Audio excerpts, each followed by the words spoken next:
to this episode of Framlingham College In Conversation.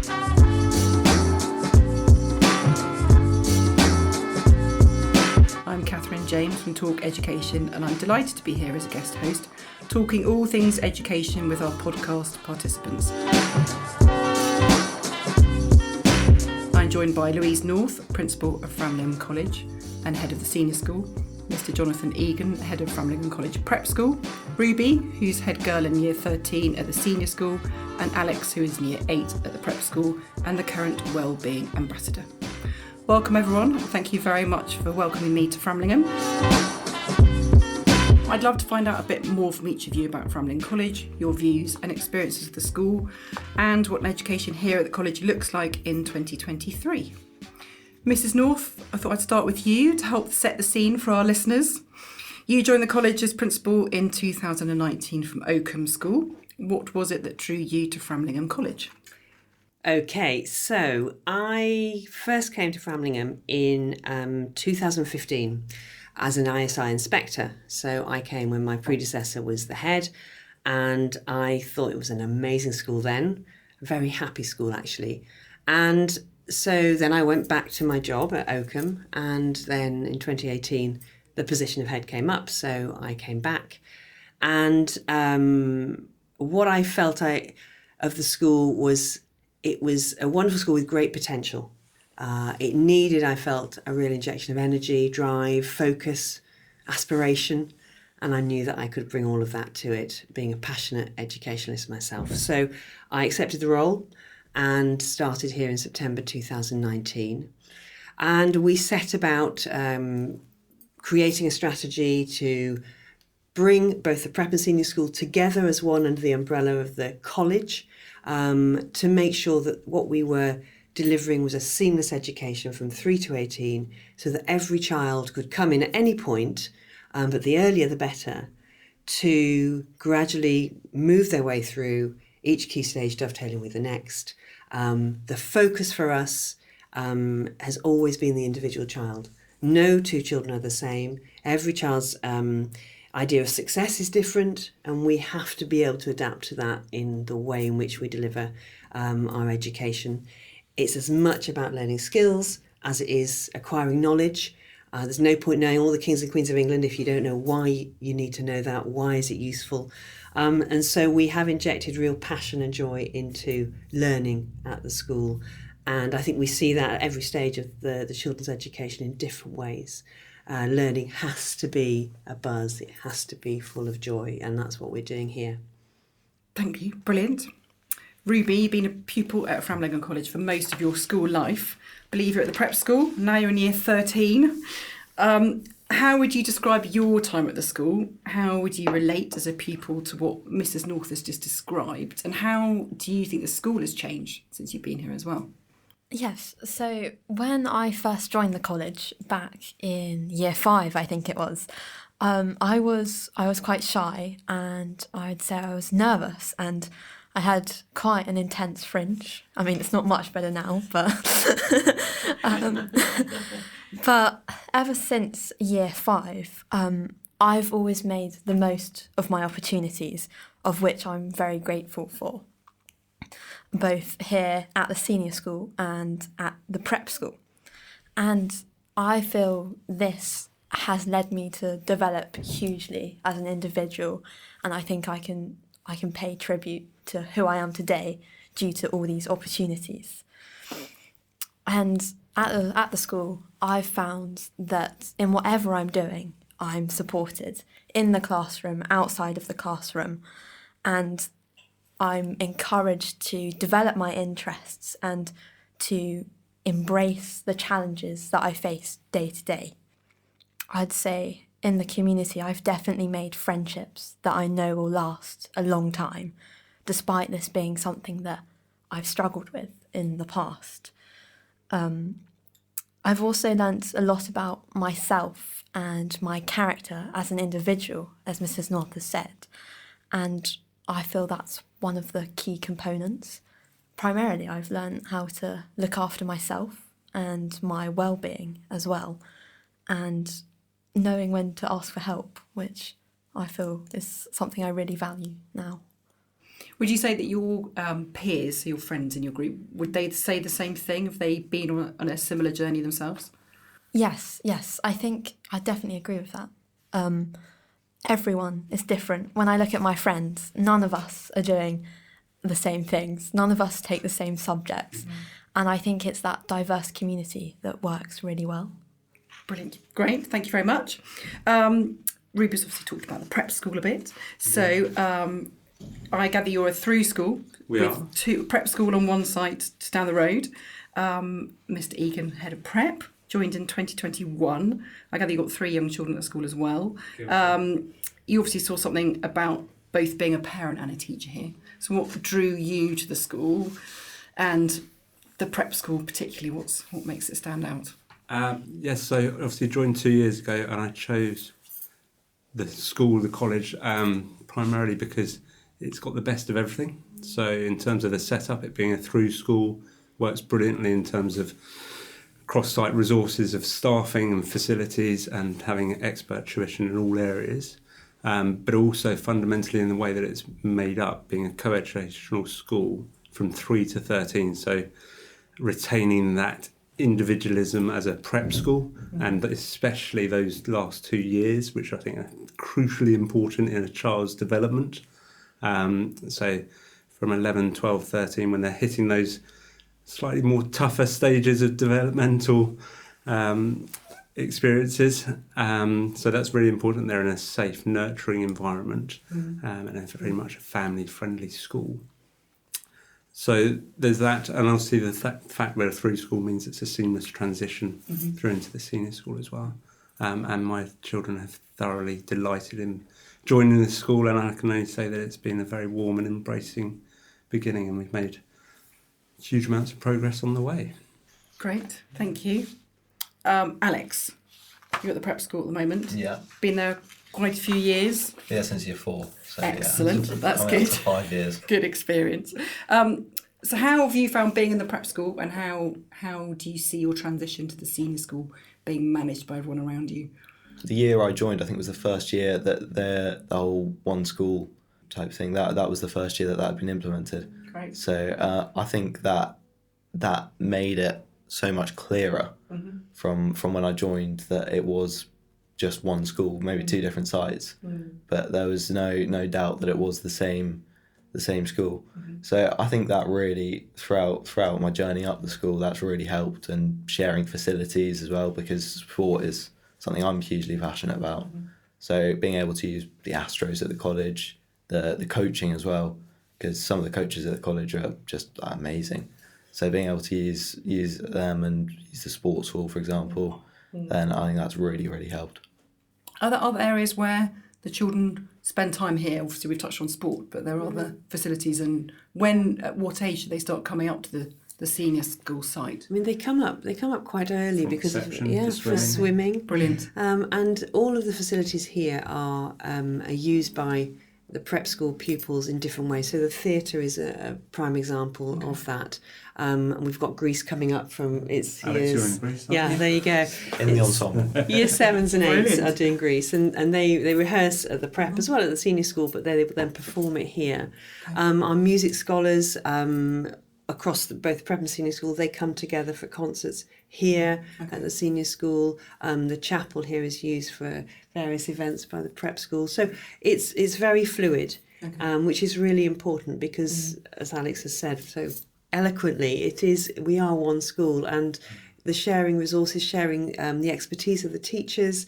You know, we have several departments that are across the school, both schools. So it's sport, music, drama, computer science, art. So that they are one department across the school, and and modern languages too. And so the teachers from the senior school are often teaching at the prep school, and we have some prep school teachers who come up and teach at the senior school, which is wonderful. Again, it just increases that idea of community and working together. And Jonathan and I meet a lot to talk about all sorts of things, whether it's day-to-day things or the strategic planning for the future. The entire college senior team were away yesterday morning to start thinking about moving Vision 25 to Vision 2030 because we're 3 years into that strategic plan already, and achieving an awful lot. So it's time to keep moving forward. Great. And Ruby, you were down at the prep school today, I believe. So that sounds great. Some older children going down to the prep school. How was that? I mean, I must say I really enjoyed it. We had the maths challenge with Year 8 and Year 9 pupils with our Year 13 invigilators, I suppose. And I think participating in that challenge as both a Year 8 and a Year 9 student, and seeing the Year 13s, I was always like, wow, look at them, they're so old. And now to go back there and to see kind of how the prep school's changed, but also has remained the same. It was really powerful, and I really enjoyed it. Feel nicely familiar. Oh, I did. And then I saw my name on the board and I was like, oh, stop it. We also did something with prefects, didn't we, where we had our leadership training with our senior school prefects working with the prep school prefects. And that, again, was a wonderful experience for both the older pupils and the younger. Were you involved with that, Ruby? Yes. Yes, yeah. you did that too. I think it was really good to be able to share our visions and collaborate in that way. Yeah, because there are a lot of corresponding roles as well, so they're reflected across the two schools. Exactly. So I think coming up here, I mean, the person that I was meant to be talking to was ill, but apart from that, Okay, that's a shame. yeah. Apart from that, it was really good to speak to like people that are doing the same things, but just 5 years older. Yeah. Which I think is probably the beauty of having a through school. So you're having that experience of both members of staff in similar roles, but at different age ranges, but they're allowed to bounce ideas off each other, and the same for the pupils. So it's, Our environmental teams, that's another thing to talk about because the environment is really important to us, both at the prep school and the senior school. There's lots of work's been going on. And again, it's coming together to share those ideas. What are you doing at the prep school? What are we doing here? And going from there, whether it's talking about solar panels, talking about Green Jumper Day, or whatever it might be, planting trees. There's a lot of our collaboration. eco team met with the solar panel energy efficiency unit this morning. Gosh, there you that sounds go, you terribly see. important. And it's lovely that you've got then you'll have that familiarity. You've met some of the older pupils. Then when you do come onto the senior school, there's some familiar faces in the corridors, and they hopefully will say hello to you. And you already begin that relationship. And obviously some of the ones that were at the prep school as well. Yes. So that's another thing about being an all-through school. Yeah. And you're always going to know some people. Absolutely. No, it's great. That's so true. That's so true. So tell me about how you, again, the transition from the prep school to the senior school. I gather you have a curriculum that helps with that as they move from one to the other. So tell me a bit about that, please. Yes, so we've got a very innovative curriculum, which is from Year 7 to Year 9, which covers obviously the key stage 3 element, but also segues nicely from Year 8 into Year 9 and moving into the senior school. And it's a thematic approach, interdisciplinary in terms of it covers all of the subjects, and they work on different projects each term, and that's culminated by either a presentation in front of an audience, or it might be a poster, or it could be a rap, it could be a stop motion activity, it could be absolutely anything. So it's another way of actually harnessing the skills that we're trying to develop and giving the children that opportunity to show off these skills. Okay, so they start those skills in Year 7, They do. and that continues all the way through 8, and then in Year 9 as well, even though the children may not be aware that that's what's happening. I think the other thing about it is that we moved away from the common entrance because the idea of judging a child on whether they get a 55% or not in an exam in one particular moment in their week is hideous. So instead of that, we want them to learn how to learn and understand that their subjects, whilst they do study them separately, they're all linked, and there's a bigger picture and there's a bigger reason why you're learning physics. You can learn music through maths, you can learn geography through biology, and that's what we're trying to teach them, that there's a logic to all of this. There's a reason why you're learning it. It's not just for the sake of you've got to do physics.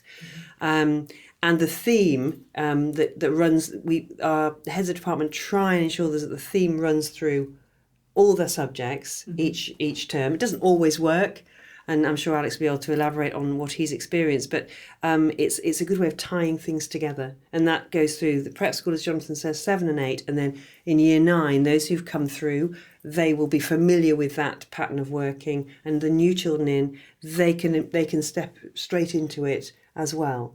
But for those coming through from the prep school, that transition is easier because they've experienced it already. So Alex, can you give us an example? Can you explain what you've been doing this term and what you did last term that's on those kind of similar topics? So probably the most prominent example in the 7 to 9 curriculum is the project lessons, which we've had implemented ever since I think the first year was when I moved up to year 7. So I was one of the first people to experience that. And that's really, really helpful because it feeds into other lessons. It's exactly what Mrs. North just said. It's not just the project itself, it's the skills you learn from that. Yeah. It's, for example, we had to do a poster last time. It was an academic poster. We're researching, presentation, using PowerPoint to make a poster. All these different skills, which we can then use for other lessons and later on down education and life, really. And this term, we've got to create a PowerPoint and then present it to the whole class. So that's another skill that's going to be useful at some point. It's having the ability to speak to an audience and research something and put it all together and come out with a good end result. What's your theme this term? The future. So looking to the future. So there were 4 different categories to pick from. There was education, travel, and 2 other ones. Which one have you gone for? I've gone for education because that was just something that's really interested me. More so actually the history of education, but the future's obviously looking interesting as well. We focus an awful lot, I mentioned earlier, on teaching skills as much as we teach the knowledge side of things, because we know the world that the children are going to go into as adults is ever changing, increasingly dominated by, well, it will be AI. Who knows what robots are going to be doing by the time Alex leaves school, for example. So we know that we have to equip them with the skills, creative thinking, problem solving, good communication skills. Employers want that as much as they want those shiny A stars. Yeah. And some employers would say more so, because those A stars don't guarantee that you're going to have somebody who can think on their feet. And we want both from our children if we can have that. And so there's a lot of focus on that, and there's a lot of focus on entrepreneurship. Because Suffolk is full of entrepreneurs. It's the most creative county I've ever lived in. It's just full of free thinkers and small business owners, entrepreneurs who are just going for it with their ideas. And that's exactly what we want our children to be doing as they come through the school. So we work really hard to inspire the children, both at the prep and senior school, with visiting entrepreneurs, visiting speakers coming in. We're trying really hard to develop more and more an entrepreneurial hub where our children can be mentored by different entrepreneurs. We have business breakfasts where the children can come and eat croissant, drink hot chocolate and talk to different business owners or entrepreneurs about how they got started, what do they need to start thinking about now whilst they're at school that will then help them in their future. And we have a really very willing OF body of old Framlinghamians who want to help and inspire this next generation, and our parent body too. Great. So that's a really important thing for Framlingham that I think sets us apart. We're not afraid to talk about the importance of all of this for our children. We're not dumbing down on the importance of grades, but we are recognising that there is so much more to an education than that. And if schools are not evolving in that way, they're going to fall behind. So we're really excited about that, I would say. How about children who don't come from the prep school and they join? Obviously, you have got children who join in year 9 when you come in, and how does it work for them? Yeah, well, we work really, really hard on that, both from the perspective of the children coming through from our prep school and the perspective of those joining us from the many prep schools from where they come. And we have various different days, whether it's a taster day or induction days over the course of year 8, where the children will join us. So we have some days that are purely for those who are coming from other prep schools and not our own. So they don't feel overwhelmed. They don't feel, my goodness, all these very confident children from the prep school are here. And we give them time just to familiarise themselves with the place, eat lunch in a quieter environment, meet some of their teachers, look at the houses and the facilities and ask questions, which is so important. Yeah. And so that gives them a bit more confidence. And we gradually step them through. There'll maybe 2 days in the spring term when they'll do that, and then there's induction days in the summer term when they will all come together, and our older pupils, our prefects, will lead the day, taking them on various different events around the school. And then in September, that's when obviously the new term begins. But over the summer, there are various different things that we do, lots of communication, just to reassure. And it's both the parents of those children as much as it is the children themselves. In fact, sometimes the parents need more reassurance that it's okay. And it's also interesting because there's a big developmental spurt between year 8 and 9. And the children will come. They'll all be at different stages, mind you, both physically and psychologically in terms of how ready they are. And we're very aware of that. So there's the nurturing and the pastoral care is central to what we do across the prep and the senior school. If a child is happy, they are going to thrive. So we work really hard on that. We care for each one of them individually, and I would say we know them really well.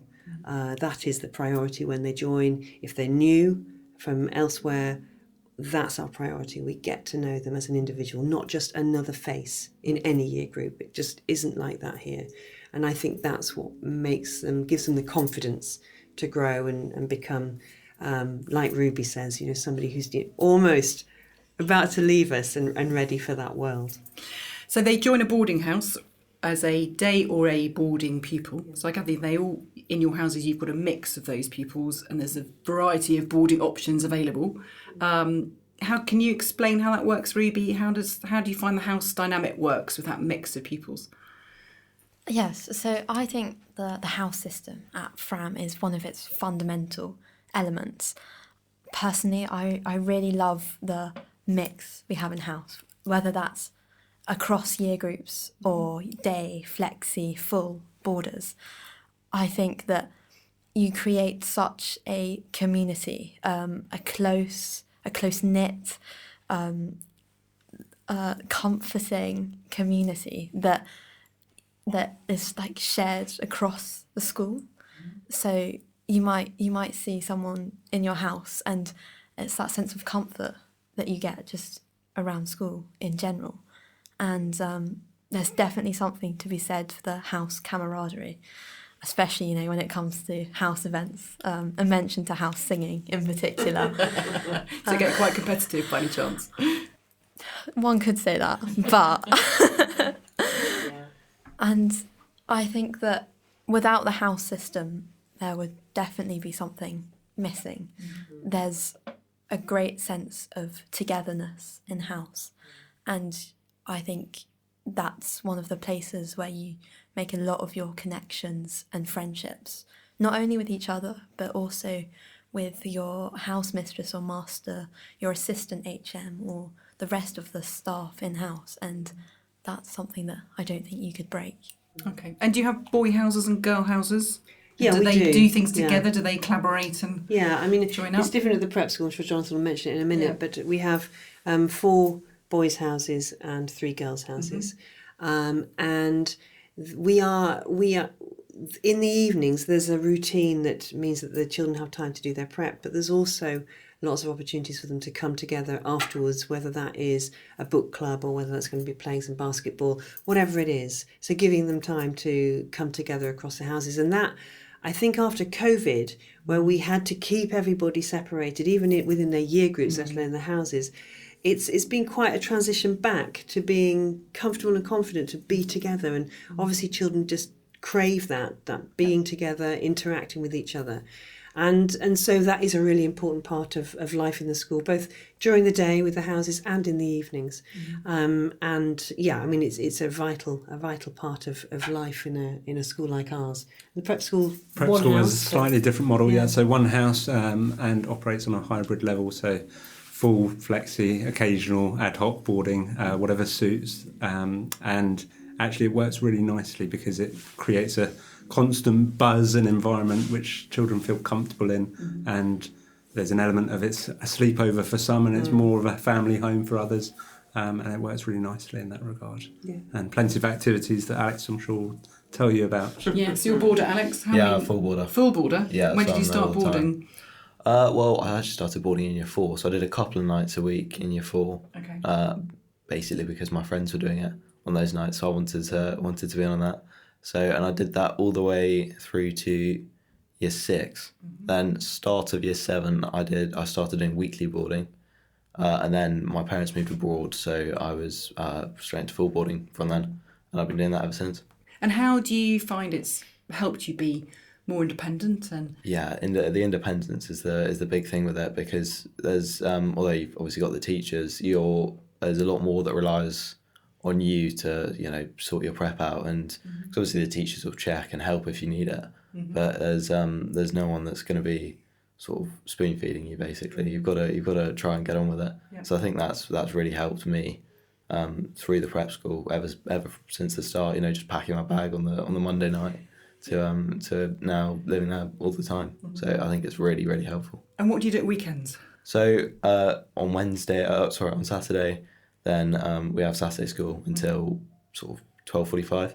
Then we'd all have lunch, the people that are staying, and then there'll be a teacher, one of the day teachers on duty, and then we'll do an activity with them basically, and have an opportunity to sort of chill out in the evenings, watch a film. Then on the Sundays you get a lion. Then, Right. Hooray! Good breakfast. Yeah. So then it's brunch. It's Good. always really good on Sundays. And then it depends on the teacher, but you'd either go out, to the beach or bowling. Some things you've done, or you just stay at school and do some stuff around the place, and get back at 4 and finish off any prep. Maybe watch another film, and then just back to sleep and into the week again. You quite enjoy challenging the new Zimbabwean leg Yeah. spinner that's just joined us. Gosh, that sounds terrifying. Yeah. So there's that stretch on the Sunday evening is always a good opportunity to play some sport. Good. And we've got some of the gappies that are quite good at sports, so that's always a good opportunity. We just make sure that they have the chance to try as many things as possible. Great. Which moves us on to what have you two tried here, other than the core academic subjects? What do you get up to? Ruby, do you want to start? Where to start? Where to start? So day to day, I think it's fair to say that I am involved in school life, whether that's from playing my saxophone in the big band, or in the debate society, in the charity committee, or in the past I've been in the choir and involved with the school productions. Like the list, it goes on. And the hockey team. Oh, and yeah, the hockey and the netball.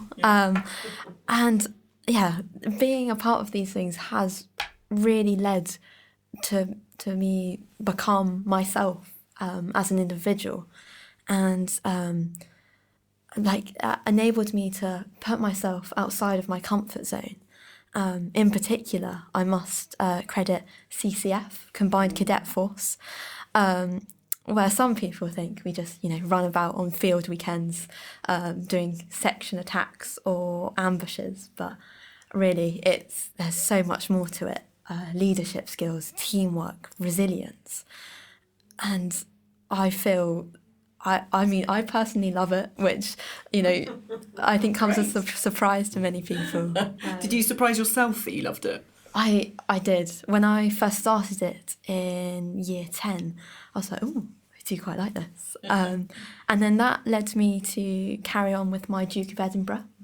In year 9 and 10, everybody completes bronze, which is a challenge, but it really is worth it. So I carried on. I did my silver and my gold. My gold, I generally think those were the wettest days on record in the Lake District, I'm convinced. But those experiences, putting myself outside of my comfort zone, challenging myself and having these opportunities, I'm so, so grateful for. Brilliant. Alex, what else have you done other than your passion for sport? What other bits do you do at school? Well, I mean, right back at the start, I remember coming into school and I'd done a bit of music, but I'd never really taken it seriously.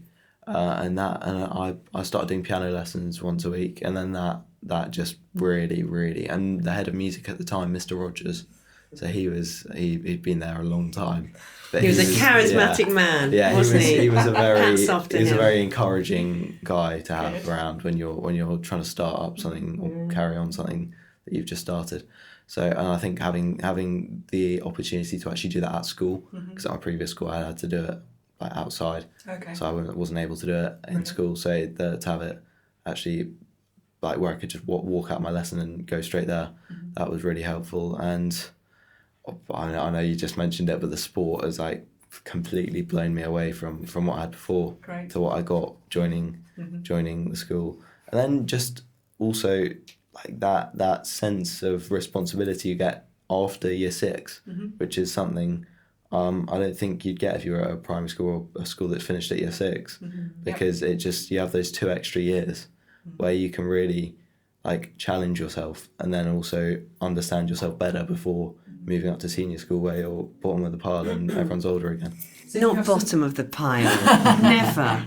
Do you have some leadership roles then that some of you and your friends take on in year 8? Well, there's a few different ones. So there's house captains, because although the house system doesn't work in the same way with boarding, there's still a house system throughout the school for everyone, and that's like everyone's fits into one of the 4 houses.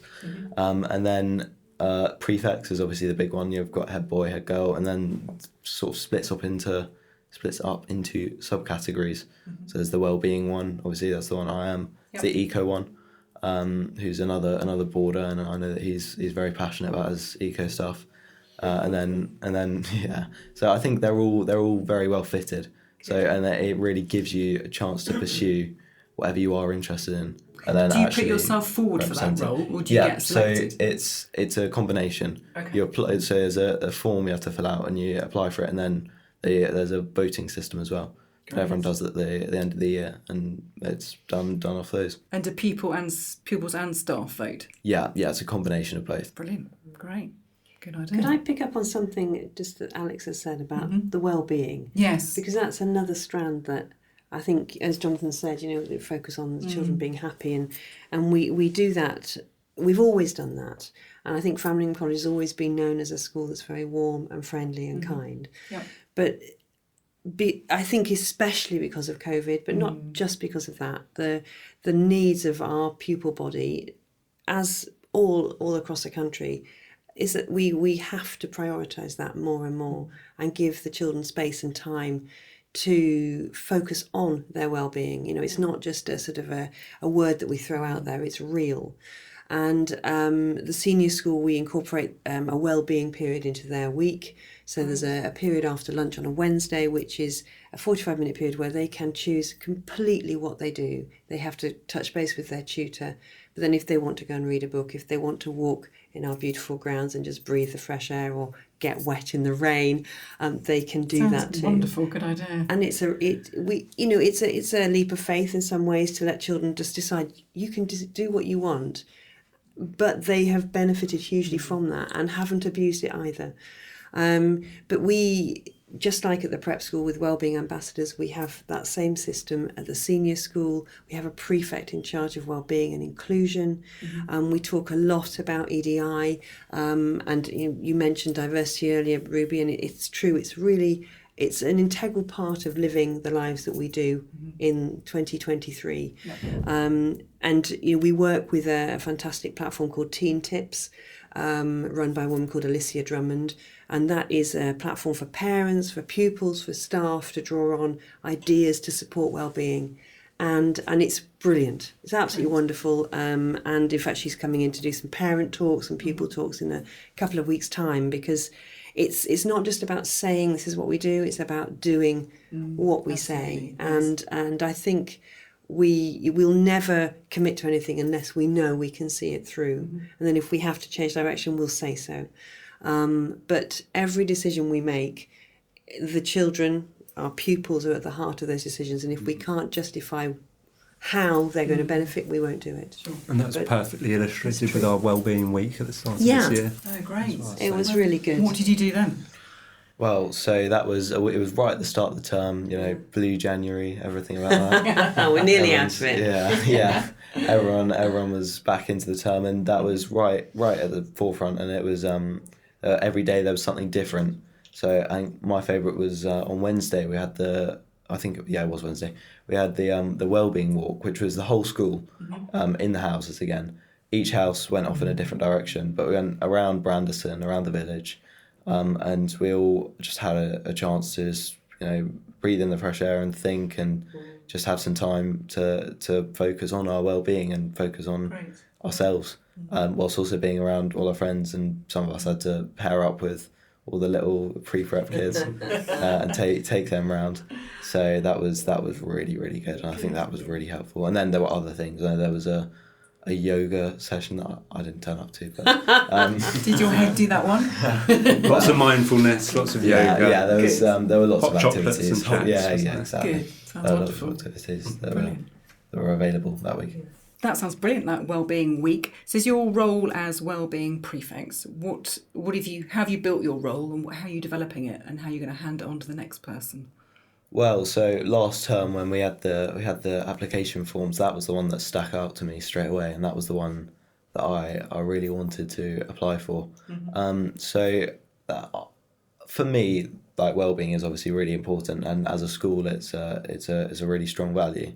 But I thought that there was just not quite the same level of interaction pupil on pupil as there was staff on pupil. Okay. So that was going into the new year. That's something that I really wanted to focus on, was just improving that interaction with each other, because it's all well and good being able to go to a staff member, but if you can't go to your peers, that's not really going to help you later on in life. Absolutely. So and especially with the younger kids again, and the older ones, because it can be hard to talk when you're sort of year 8 and you don't want to have to go to your friends about this stuff. Yep. So I really was and still am looking to just promote that and have, I don't know, maybe one break time a week where there's me and a team of other year 8s where we can be there available for people to come speak to, instead of having to find a member of staff, which they may not even want to, because they may not want to talk about it to a member of staff.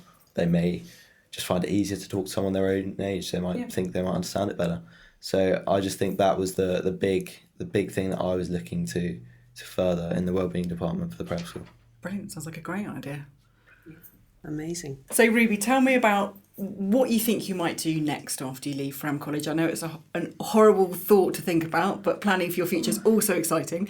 And also, how do you feel the college has supported you, and what you've learnt here has helped you make those next decisions, take those next steps? So for me, my next steps are off to university, to study economics. I've received a couple of offers, and this has kind of set the seed of I'm going to university in less than 8 months or so. Yes. And it's made it really kind of real and present and excited. And so there is the last leg of the journey of A-levels, however daunting they may seem, but, exciting, as you say. But I feel my time at the college and the prep school has set me up perfectly to move on next.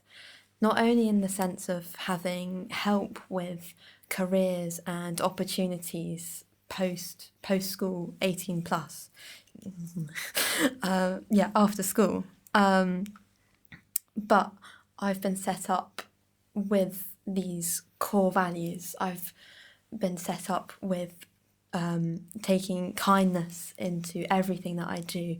I've been set up with leadership skills. I've been set up with teamwork skills. I know how to communicate with the people around me, and I think that I can't falter these. And of course they're always developing, and I'm always learning new things, and this desire for learning that I've also kind of come across, I think that will always be with me and will accompany me into my future steps. Sounds fantastic. So a real range of levers to different destinations. Obviously, you're going through that right now with offers coming in. Absolutely. Where do children from Framlingham College tend to go? Well, you know what? I don't even think I can say there's a tend to, because they are, when I think of the senior school pupils that join us in year 9, they are so diverse in their thinking. And I love that. I love the fact that they are bringing different experiences and different ambitions and hopes and fears with them when they join us. And then they go on this journey through the senior school. We use a wonderful platform called Unifrog which we use in the prep school too, which guides them through their different careers options and ideas for pathways. And then they leave us and go on these amazing journeys. So I am just as proud of our young man who left us last year to go off and study DJ practice and music production in Surrey, as I am the girl who goes off to study medicine at Oxford or Cambridge. And we have the whole eclectic range. But the thing is that here at Framlingham College, they can pursue their own path, and we will help them. We're not going to say there's a Framlinghamian shape and you're all going to be pushed out in that same shape. It couldn't be more different to that. And that is what I celebrate, or we all celebrate every day about the school. And so they know they have the freedom to decide, to make those decisions about their future. We'll give them all the help and support that we can possibly give them. And then when they leave, that's not the end anyway. We will look after them, support them, stay in touch with them. They come back and give talks. We have a wonderful OF who left us in summer 2019, a guy called Joe Littman, who's actually joining the governing body as one of the youngest governor we've ever had. But we want to have that youth, those ideas, the experience of being in the school quite recently and then leaving, going through to university, to come back and give us their input. But that's both the children who benefit, the staff benefit from seeing those kids, those young people coming back. So there's a real diversity of pathway, and it's not all university. Some will go into an apprenticeship, some will go directly into employment, and whatever the pathway, that's fine as long as it's the right one for them. It's not an elitist approach where we think, well, you've got to go to the Russell Group universities because otherwise that's no good. And we have to educate our parents about that too, as much as, probably more so than the children, because there are so many different routes to finding the right thing now. I mean, these children as adults will have multiple careers. They'll live all over the globe. It's a different prospect to what I experienced when I was at school, and many of the children's parents. So it's an exciting, sometimes daunting challenge, but it's one that we take very seriously as a responsibility to educate them, ready them, and let them find their way. And it's wonderful. We develop those skills of sort of resilience and adaptability, I suppose, so that they can easily transfer between numerous professions and industries. Absolutely. Yeah. So who knows where Ruby and Alex are going to end up? Who knows? That's the exciting bit. Absolutely. Thank you all so much for joining me. It's been great to hear all about life at Framlingham College and all the wonderful things that happen here at the school. Good luck with your next steps, Ruby and Alex, and I hope to see and hear more and more about Framlingham College in the future and the changes that are happening right now. Thanks very much for joining me. Thank you. Thank you.